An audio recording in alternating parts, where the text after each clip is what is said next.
ॐ श्री गणेशाय नमः। श्री रामाय नमः। ॐ पंचमुखे हनुमत नमः। पंचवक्त्रं महाभीमम् त्रिनेत्रं च महाबलम् सिंहिकागर्भसम्भूतं हनुमन्तं नमाम्यहम्। ॐ हं हनुमते रक्ष रक्ष सर्वतो माम्। ॐ हं हनुमते रक्ष रक्ष सर्वतो माम्। पूर्वे हनुमान् कपिमुखधारी रक्षतु माम्। दक्षिणे नारसिंहवपुर्मान् सदा पातु। पश्चिमे गरुडरूपवान्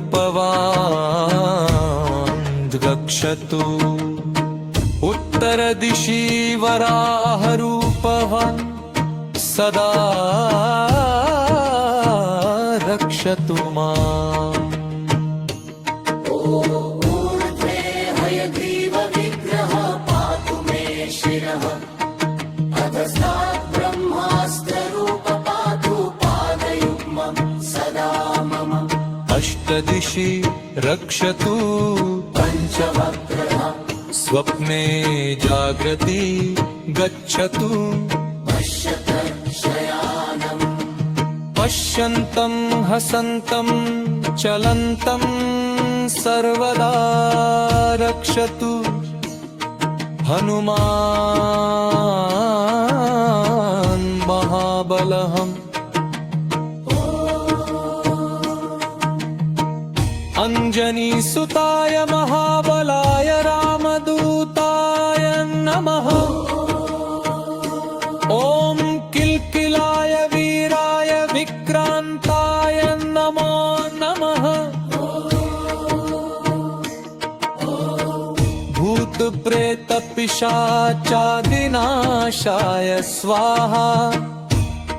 उसिधारा कृशानुवत् कवचं मे हनुमान् स्थापयतु। रामभक्ताय रामदूताय हनुमते नमः। सर्वशत्रुनिवारणाय कवचं पठेत्। रक्षां कुरु महाबाहो त्राहि त्राहि नमोऽस्तु ते।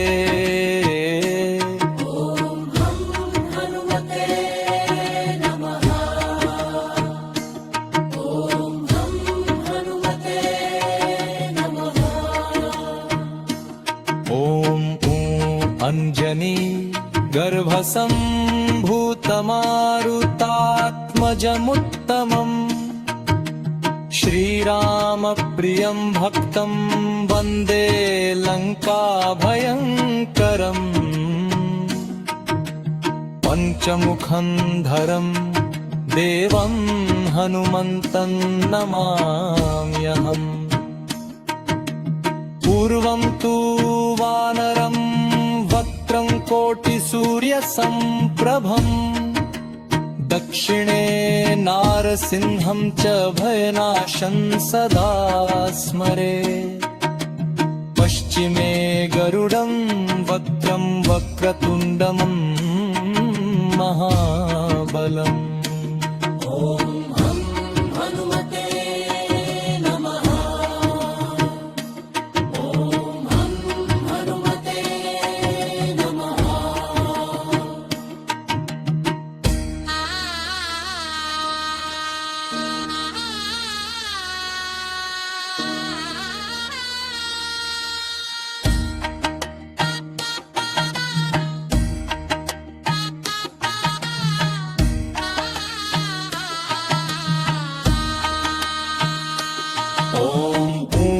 अंजनी गर्भसम्भूतमारुतात्मजमुत्तमम्। श्रीरामप्रियं भक्तं वन्दे लङ्काभयङ्करम् पञ्चमुखमूर्धरं देवं हनुमन्तं नमाम्यहम् पूर्वं तु वानरं वक्त्रं कोटिसूर्यसम्प्रभम् दक्षिणे नारसिंहं च भयनाशं सदा स्मरे पश्चिमे गरुडं वक्त्रं वक्रतुण्डं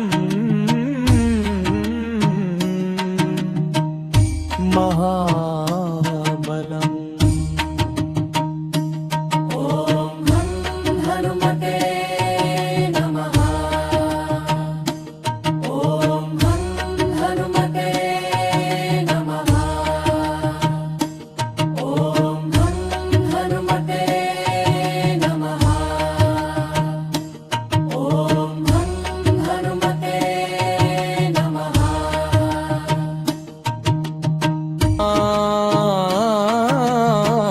महाबलहम्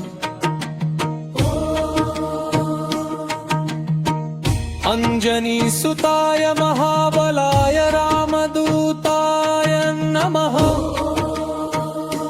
ॐ किल्किलाय वीराय विक्रान्ताय नमो नमः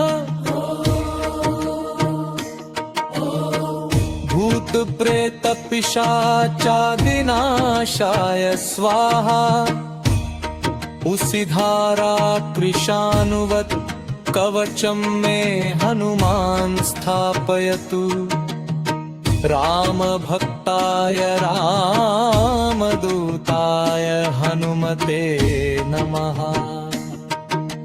सर्वशत्रुनिवारणाय कवचं पठेत् रक्षां कुरु महाबाहो त्राहि त्राहि नमोऽस्तु ते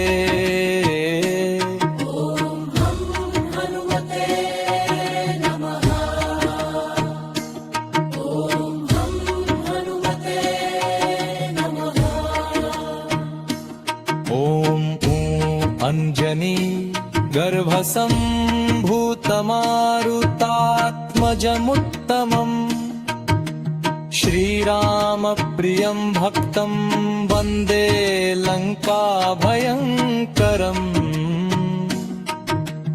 पञ्चमुखं धरं देवं